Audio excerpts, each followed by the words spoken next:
And now it's time for another bedtime story favorite. Goldilocks and the Three Bears. Once upon a time, a little girl named Goldilocks went into the forest to play. Goldilocks came upon a cute cottage and went inside. There on the kitchen table were 3 bowls of porridge.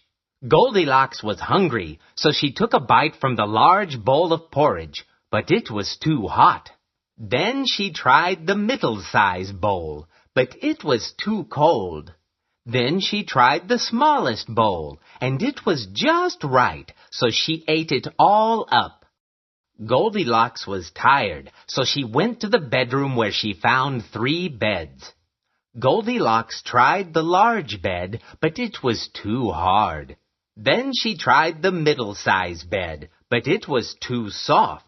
Then she tried the smallest bed, and it was just right, so she fell fast asleep. While she was sleeping, the 3 bears came home. "Someone's been eating my porridge," said Papa Bear.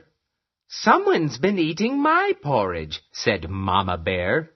"Someone's been eating my porridge, and they ate it all up," cried Baby Bear. "Someone's been sleeping in my bed," said Papa Bear.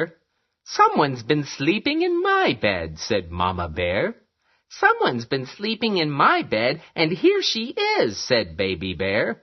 Goldilocks was so frightened that she jumped out of bed, ran out of the cottage, and never came back again.